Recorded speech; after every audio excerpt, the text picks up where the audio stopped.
Siebes, I hate to start a presser with this question, but how's Tom? He's twinged his groin. He just said that he felt uncomfortable to run. So obviously he knows his body really well. So he just said, look, I thought it best to come off rather than sort of hurt it any further. He's walking around the change room, obviously with an ice pack on, but doesn't appear to be anything too sinister. But obviously he'll get scanned and we'll go from there. But yeah, it's a groin injury. Brad Parker as well got a knock in the knee. Yeah. So Brad's knee was catching back end of the first half, so he couldn't continue. Normally when it's catching, it's not great. So he'll get a scan again tomorrow. So we had a couple of injuries there, but we won't know the full extent of both of those until they get scanned and the doctor gets a report. Seems with Tom, what's the initial thought with the medical staff? Is it serious at long term or something that maybe a week or two? Yeah, they didn't feel as though it was serious. Yeah. So and it's not he felt as though he could have kept playing, but he just said he felt he could feel it when he ran. And as I said, he's been smart about it. And he didn't finish the game obviously, but we'll see how it pulls up tomorrow. Daly, we'll take your Queensland hat off for a second. What's it like when you see him the way he was there, sort of pull up sore and come off the field?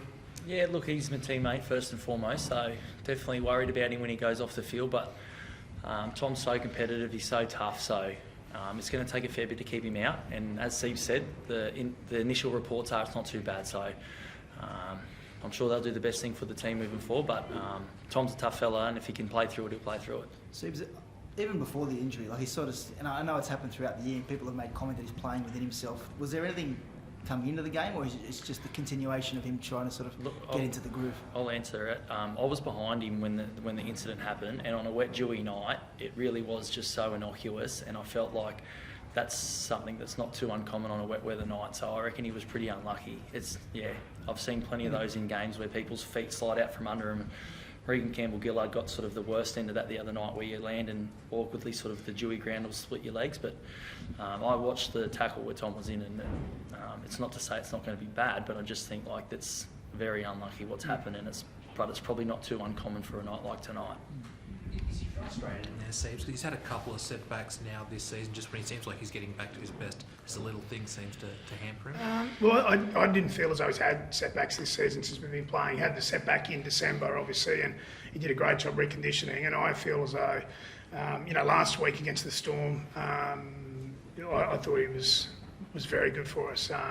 Not just everyone looks at his attack, but like defensively, just with his line organisation, that's the thing that I feel as though he brings us. And I thought he was outstanding last week. So he'll be frustrated down. Like I know, talking to him, he's frustrated, but it was quite innocuous, as Jez said. So again, I know that'll be the storyline out of the game, but until we get a scan tomorrow, there's probably nothing further I sort of can give on that. What's the mood of a team when Tom goes off, given the amount of bad luck he's had? Like when he goes off the field, is it hard to not let the air go out the side a little bit emotionally towards the back end of the game?